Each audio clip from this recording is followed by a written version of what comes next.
Olá, estamos de volta com Antônio de Aguiar Patriota, ministro das Relações Exteriores, para o último bloco deste programa. Está sendo gravado aqui em Brasília, no Itamaraty, no dia 25 de maio, no fim de tarde, muito bonito aqui em Brasília.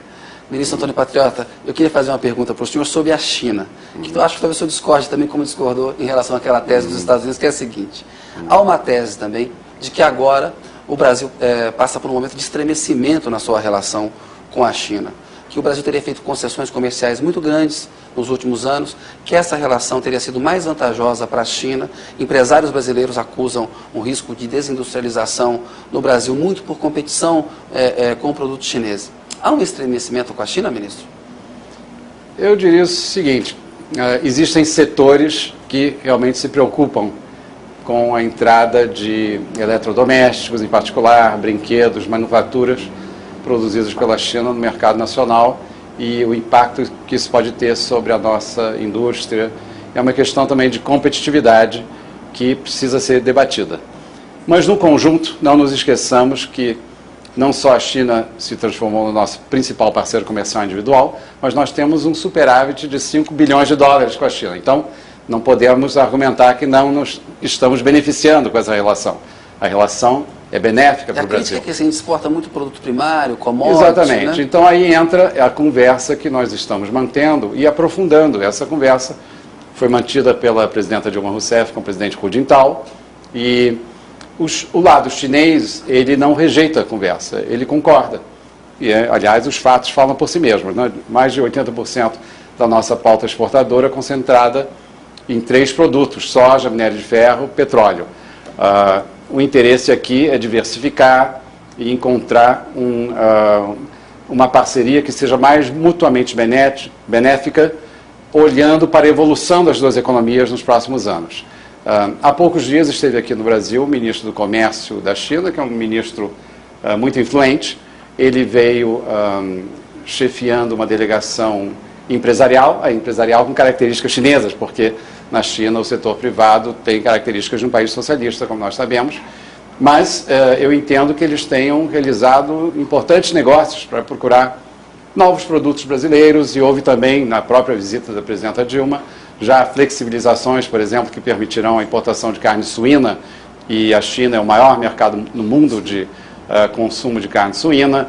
Houve a venda de 25, ou pelo menos o compromisso de compra de 25 aviões da Embraer, e de continuidade, né, em empreendimentos conjuntos entre a Embraer e a companhia chinesa. Houve compromisso de persistirmos no nosso projeto bilateral de satélites, um satélite que nós vimos desenvolvendo desde que o presidente Sarney visitou a China no fim dos anos 80, e eu servia em Pequim como jovem primeiro secretário. De modo que, bom, as assimetrias ou os desequilíbrios que possam existir, e eu não nego que existam, estão sendo objeto de exame cuidadoso, e a receptividade do lado chinês tem sido razoável. É claro que nós temos que aprofundar essa conversa, levá-la adiante, para tem que brigar de vez em quando. De vez em quando, para que, digamos, nós atualizemos, né? Foi muito a linguagem que a presidenta usou também em Pequim, a nossa parceria estratégica. Não há um problema de quantidade, mas há sim um problema de qualidade, e nós estamos trabalhando para resolver esse problema. Ministro, houve uma mudança na nossa política externa no que diz aos direitos humanos, do governo Dilma para o governo Lula? Quando falamos em direitos humanos, nós devemos lembrar que eles abarcam não só os direitos civis e políticos, e de liberdade de expressão, por exemplo, mas também os econômicos, sociais, culturais. É um contínuo de direitos.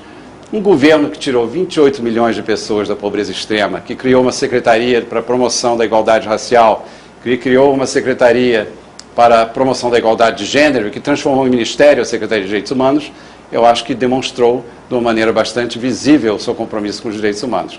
O que nós podemos fazer... Eu estou falando do governo Lula. Agora, o que o governo Dilma pode fazer é ir além e construir sobre essa base que já existe, inclusive a democratização também no Brasil, que vem de antes, é mais um elemento, e procurar formas de proporcionar à população brasileira condições mais dignas de vida, de pleno gozo dos seus direitos civis, humanos, econômicos e outros, e refletir isso de uma maneira nos cenários internacionais, nos mecanismos de que participamos. sempre lembrando que o debate sobre direitos humanos, muitas vezes, ele fica muito contaminado por uma dinâmica norte-sul que não é a mais positiva, digamos assim, porque existe uma ênfase, a meu ver, desproporcional em violações cometidas por países pobres, por países africanos, por países em desenvolvimento, quando nós sabemos que, historicamente, eu comentei isso outro dia no Senado, talvez as violações mais graves ou em escala mais abusiva tenha sido cometida, estou falando da história desde a antiguidade, né, por potências altamente desenvolvidas do ponto de vista militar. Então a gente tem que equilibrar um pouquinho. A prisão de Guantánamo agora, né? Então não esqueçamos isso, não esqueçamos também a xenofobia, muitas vezes, que ameaça, eu acho, os regimes democráticos em alguns países altamente desenvolvidos, atitudes de rechaço de ondas de imigrantes, são pessoas que estão buscando condições melhores de vida, não porque queiram deixar seus países, mas por causa das pressões domésticas, por falta de oportunidade, por instabilidade e outras razões. Então, nós gostaríamos muito de trabalhar nessa linha de promover uma abordagem que seja equilibrada, que não seja seletiva, não seja indevidamente politizada. E a boa notícia é que nós encontramos muita ressonância de um lado e de outro da polarização. Existem entre os desenvolvidos muitos países que são sensíveis a essa questão. Eu tive uma excelente conversa, por exemplo, com a ex-chanceler da Suíça, que hoje em dia é presidenta da Suíça, sabe que lá a presidência troca a cada ano, né? Então, esse ano ela é presidenta e ela disse que concordava inteiramente com essa abordagem, queria trabalhar muito estreitamente com o Brasil. O senhor falou em não ser seletivo. Quando o Brasil votou contra o Irã no Conselho de Direitos Humanos da ONU, a imprensa toda falou, olha que legal, há uma inflexão na política, mudou a política brasileira em relação ao Irã. Aí depois a presidenta fez uma visita à China, na qual ela não abordou a questão dos direitos humanos, passou ao largo disso. Isso não mostra que ainda está seletivo, porque a gente com a China não falou nada, em relação a Cuba a gente tem uma atitude de maior tolerância? Olha, eu acho que isso aí tem que ser examinado de uma maneira menos superficial. Em primeiro lugar, o Brasil não votou contra o Irã no Conselho de Direitos Humanos. O Brasil simplesmente votou a favor do estabelecimento de um relator especial para o Irã. Por quê? Porque nós dizemos o seguinte, nós queremos que os outros países se comportem um pouco como nós fazemos. Nós aqui temos um convite permanente a que qualquer relator do Conselho de Direitos Humanos visite o Brasil. Não é só para elogiar o Brasil, não. Pode ser para criticar. E, frequentemente, eles saem e fazem relatórios em que apontam insuficiências no sistema carcerário, por exemplo... Belo Monte, o senhor reagiu muito fortemente em relação a... Belo Monte é uma questão um pouquinho diferente, aí talvez a gente possa comentar depois. Mas nós não queremos camuflar ou esconder os desafios que ainda enfrentamos. A ministra Maria do Rosário, com quem eu converso frequentemente sobre esse assunto. Isso dos direitos humanos. Dos direitos humanos, e é uma pessoa muito comprometida com os direitos humanos. Ela é a primeira a afirmar que nós queremos dar um salto qualitativo aqui também, melhorar as prisões, reduzir a violência. A violência no Brasil, ela penaliza de uma maneira muito injusta a juventude e a juventude de pele escura. É uma coisa que nós precisamos trabalhar para que isso deixe de acontecer. Então, é isso que eu estava dizendo. Quando um país começa a rejeitar a visita de relatores especiais, pode ser sobre discriminação racial, sobre execução sumária, sobre tolerância religiosa, o que nós fazemos é, bom, talvez seja o caso de se autorizar um relator especial para restabelecer um diálogo com esse país. Foi isso que foi feito em relação ao Irã, para chegar na China. Em relação à China, nós conseguimos incluir no comunicado conjunto negociado com as autoridades chinesas uma referência muito nítida a diálogo sobre direitos humanos. É leve, mas aí é importante ter uma dimensão comparativa. É raro a parte chinesa incluir isso em comunicados conjuntos com outros países ou com outros dirigentes. De modo que é um passo importante e nós temos toda a expectativa de que possamos também desenvolver um diálogo de mão dupla, né? Porque, como eu dizia quando eu falei da polarização, é importante nesse tópico que todos tenham em mente que há progressos a serem realizados em qualquer parte do mundo. Ninguém foi além do bem e do mal, ninguém alcançou, digamos assim, um carimbo de idoneidade insuspeita nessa área. É importante que tenhamos um mecanismo e formas de monitoramento que se apliquem a todos, e é muito nesse sentido que nós trabalhamos aqui no Conselho para que houvesse um mecanismo de revisão global de todos os países, não apenas de alguns.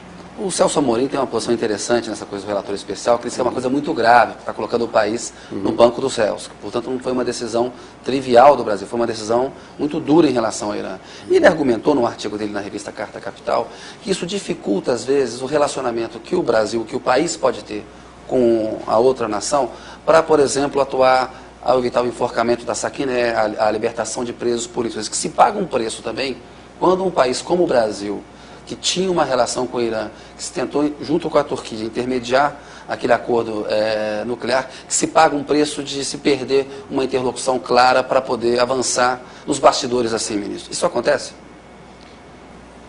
Essas opiniões, elas ajudam a balizar o debate sobre a questão. E, nesse sentido, acho que são argumentos válidos e que merecem nossa consideração. Mas o que eu diria é que eu não identifiquei, da parte iraniana, uma atitude de desejo de interrupção do nosso diálogo sobre outros assuntos. Não, eu não identifiquei isso e eu creio que há uma compreensão adequada. Eu comentava agora em relação a um outro país que nas relações maduras, ou que estão em fase de amadurecimento, deve haver lugar também para alguma divergência, para situações em que não haja uma concordância total. E é assim que eu encaro também essa manifestação do Brasil no Conselho de Direitos Humanos. Isso queria uma posição do senhor sobre a questão do passaporte diplomático que o Itamaraty concedeu para os filhos do ex-presidente Lula, do então presidente Lula, no final do ano.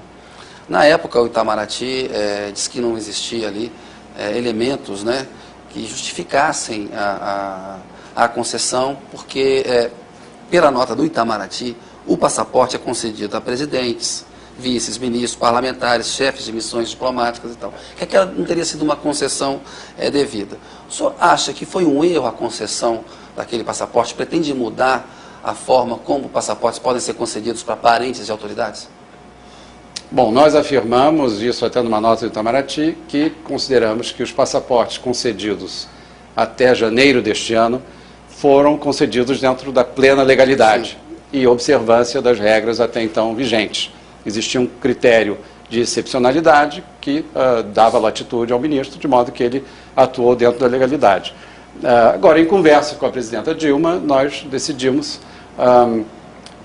renovar os critérios, de certa forma, e aumentar a transparência para que não houvesse dúvida de parte da opinião pública, da sociedade, que se interessou pelo tema, de que estamos examinando isso de maneira muito criteriosa. E aí surgiu essa portaria, que foi adotada em 24 de janeiro, que estabelece que o pedido tem que ser submetido pela autoridade máxima do órgão ao qual o funcionário governamental está afiliado, com arrazoado de por que está sendo pleiteado esse passaporte.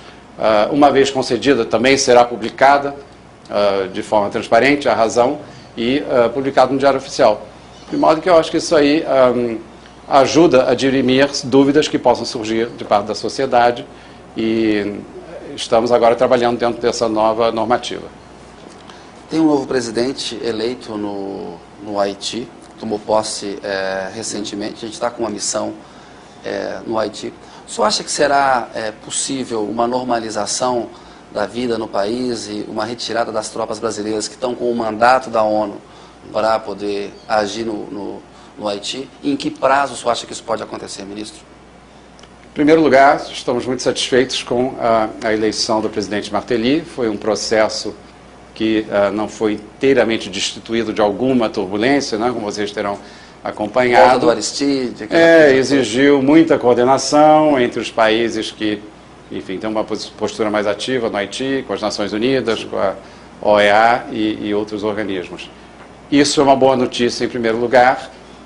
Nós esperamos que o Haiti possa agora se concentrar nas tarefas que são um grande desafio, né, de reconstrução depois do trágico terremoto de janeiro de 2010 e encontrar o caminho da estabilidade, da paz e do desenvolvimento.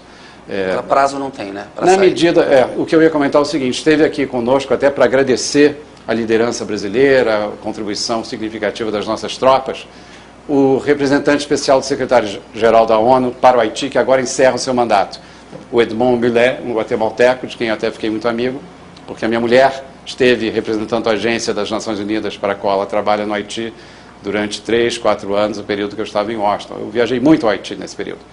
E o que ele estava dizendo é que, na medida em que se observe uma progressiva estabilidade no Haiti, que seria possível conceber uma redução de tropas das províncias. O Haiti é um país relativamente pequeno, mas ele tem uma geografia muito intercortada. A população se concentra muito na capital, Porto Príncipe. E ele contempla, assim, num horizonte não muito distante de tempo, ainda durante o mandato do presidente Martelly, que se possa concentrar um número reduzido de tropas na capital. Isso aí já representará uma redução gradual. Se der certo esse plano, eu creio que podemos até contemplar já uma redução ao mínimo. O que nós queremos ver é o Haiti plenamente soberano, mestre do seu destino, claro que com a ajuda da comunidade internacional, mas também com aportes importantes das diásporas haitianas que moram no Canadá, na França, nos Estados Unidos, e que têm condições de investir, de ajudar muito no desenvolvimento do país. Ministro, nosso tempo está acabando e eu queria que o senhor respondesse rapidamente algumas perguntas aqui, mas antes dessas, são muito curtinhas, eu queria falar do Código Florestal, o novo Código Florestal que foi aprovado, né, pelo Congresso Nacional na última terça-feira. Há uma repercussão internacional forte, já grande, muito negativa em relação a esse Código Florestal, por haver ali nele, no entendimento dos ambientalistas, um retrocesso. A gente tem o ano que vem a Rio+20, né? A continuação da Eco 92, que é o evento mais importante do ponto de vista internacional, que vai acontecer no Brasil, que o Brasil vai ser anfitrião desse evento. O senhor teme que essa votação do Código Florestal, de que essa discussão com os ruralistas, que a legislação ambiental brasileira, de alguma maneira manche a Rio+20? De maneira alguma. Eu acho que o Brasil exerce uma liderança natural por tudo que ele já conquistou em matéria ambiental, né? Não só a matriz energética mais limpa de qualquer economia de tamanho comparável, aqui 46% da nossa matriz energética de fontes renováveis e a média na OCDE é abaixo de 10%, de modo que só isso é muito eloquente. Além do mais, nossos compromissos, conforme a presidenta Dilma, que participou da Conferência de Copenhague ao lado do presidente Lula na época, anunciou, compromissos de redução das emissões de CO2 entre 36% e 39%, com base até 2020, né? Redução em relação ao que seria o crescimento esperado. Uma coisa sem precedente para um país em desenvolvimento que não tem obrigação de fazer isso, como você sabe, segundo o protocolo de Kyoto. Além desses exemplos que eu dei, o Brasil tem uma capacidade de interlocução muito boa entre diferentes interesses nessa equação ambiental. Tanto os países pequenos como os mais desenvolvidos, tanto os produtores de petróleo, nós mesmos agora autossuficientes em energia, mas com pré-sal produtor importante de petróleo. E o que eu pude identificar, por exemplo, no Fórum Econômico de Davos, em janeiro desse ano, foi uma expectativa muito elevada em relação a Rio+20, a realizar-se o ano que vem, no Rio de Janeiro, 2012, como um possível fórum até mesmo de discussão de novos paradigmas de desenvolvimento. Eu acho que contribui para isso também a crise econômica e financeira de 2008, que meio que balançou as certezas, né, da comunidade internacional no que se refere às fórmulas ou às receitas mais adequadas para se promover o desenvolvimento econômico. Nós temos condições de organizar uma boa conferência. Eu já mantive com a minha colega Isabela Teixeira. Um bom teste para a Copa de 2014. Pois encontros também com o governador Sérgio Cabral, com o prefeito Eduardo Paes no Rio de Janeiro. O Rio de Janeiro se presta maravilhosamente a esse tipo de encontro, mas também condições de organizar um debate muito interessante sobre o futuro do desenvolvimento com uma forte componente ambiental, e isso aí independente desse debate sobre o Código Florestal. Ministro, nosso programa chegou ao final, tem aqui a sessão Pinga Fogo, eu pediria que o senhor respondesse sucintamente. Certo. Getúlio Vargas. Um líder nacionalista importante. Juscelino Kubitschek. Um visionário que criou Brasília, uma das capitais mais impressionantes do mundo contemporâneo. Ditadura militar de 64. Um retrocesso tremendo para o Brasil. José Sarney. Um líder comprometido com a integração latino-americana, com o Mercosul. Acabamos de estar juntos no bicentenário do Paraguai. Ele foi celebrado como um grande amigo do Paraguai e da América do Sul. Fernando Collor de Mello. Um parceiro na Rio+20, ele agora assumiu a presidência da Comissão de Relações Exteriores do Senado. Outro dia passei 3 horas lá sendo argüido e conversando com os senadores. Fui muito bem recebido e creio que ele tem todas as condições de fazer um excelente trabalho nessa posição. Itamar Franco. Um ex-chefe meu, por quem eu tenho muito carinho, eu trabalhei na sua assessoria diplomática sob as ordens da querida embaixadora Vera Pedrosa, que era assessora-chefe, e um homem que eu respeito pelas suas qualidades, pela sua sabedoria, e que também demonstrou interesse grande pela política externa e até se transformou em embaixador em alguns lugares do mundo. Pessoa muito franca, transparente, né? Anunciou há pouco muito que está com leucemia, está cuidando, a gente espera que ele Eu fui visitá-lo há pouco tempo, tenho muita amizade, muito respeito e carinho por ele. Fernando Henrique Cardoso. Fernando Henrique Cardoso era um visitante frequente quando eu era embaixador em Washington. Sempre aprendo conversando com ele. Eu acho que ele tem uma cultura, um conhecimento extraordinário e talvez não tenha sido o governo dele aquele que levou o Brasil à elevação de perfil internacional à altura do que seriam as expectativas do Itamaraty, mas ele proporcionou uma base sólida para todos os avanços que foram depois aprofundados durante o governo Lula e que tenho certeza continuarão a sê-lo durante o governo da presidenta Dilma Rousseff. Lula. Grande líder, um líder que alia uma capacidade de apreensão da realidade objetiva, racional, com muita facilidade, e uma grande sabedoria, uma grande intuição também. Capacidade de fazer amigos pelo mundo inteiro, que é um trunfo extraordinário para a diplomacia. Dilma. Dilma, uma competente, estudiosa, gestora, uma grande brasileira, uma mulher corajosa, uma mulher que tem demonstrado uma seriedade extraordinária na abordagem dos temas, dos grandes desafios domésticos e internacionais. Tem sido um aprendizado trabalhar com ela e, como eu disse no Dia do Diplomata aqui no Itamaraty, ela alia a racionalidade da ênfase nos resultados concretos, econômicos, comerciais, científicos, no campo da inovação, com uma veia idealista muito forte, que explica a ênfase nos direitos humanos, na democracia, no combate à pobreza, na justiça social, de modo que uma grande líder também. Filme preferido do Antônio Patriota? Filme preferido do Antônio Patriota? São tantos filmes preferidos, mas assim que me ocorra neste momento, eu sou grande fã do Woody Allen, então eu gosto muito do filme Ana e suas irmãs. Um diretor de cinema preferido? Diretor de cinema preferido? Bom, teria que falar um brasileiro também, né? São muitos, Walter Salles, em particular, eu acho que ele tem feito um excelente trabalho. Fomos contemporâneos na PUC do Rio de Janeiro e eu acompanho de perto o trabalho dele. Ator preferido? Ator preferido? Robert De Niro. Atriz? Atriz preferida? Aí é difícil, porque são muitas. Talvez eu tenha que falar de uma mais contemporânea, recente. O que vier à sua cabeça? O que vier à minha cabeça? Não sei por que vem Leila Diniz. Pelo que ela representou de musa, de uma época em que eu era jovem no Rio de Janeiro, uma personalidade muito vibrante que desapareceu tão cedo, prematuramente. Uma música? Uma música? Canção preferida? A canção preferida, Águas de Março. Um cantor? Cantor brasileiro, ou um compositor, pode ser? Pode ser compositor. Milton Nascimento. Uma cantora? Elis Regina. Um ídolo?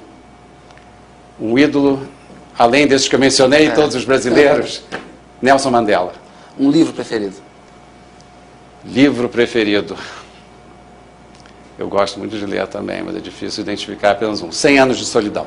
Belo livro, Gabriel Garcia Marques. É. Uma frase, um pensamento, um poema, um verso do qual o senhor gosta muito? Um poema, uma frase, um verso do qual eu gosto muito. Eu fiquei muito sensibilizado, vou contar uma historinha aqui, quando eu vi que a minha mãe colocou do lado da mesa de cabeceira dela a letra de Imagine, dos Beatles, do John Lennon. E eu achei aquilo extraordinário pela capacidade de um músico e um letrista de uma geração que não era dela, de tocar, assim, de sensibilizar uma senhora que nasceu em 1924. A letra é linda mesmo. É. E isso aí combina muito assim com o meu desejo de imaginar um mundo melhor, um mundo sem fronteiras mentais, rígidas, sem preconceito, sem discriminação. Ministro, agradeço muito a sua entrevista, muito boa. Espero poder entrevistá-lo novamente. Obrigado a você. Faltou falar de muita coisa. É verdade. Valeu mesmo. Tá? Tá Boa bom. noite para o senhor. Muito Obrigado a você. A notícia volta na semana que vem, logo após o Dr. Hollywood. Você pode acompanhar todas as notícias do programa pelo meu Twitter e também acompanhar todas as entrevistas Revelas no nosso site. Tenha uma excelente semana e uma ótima noite.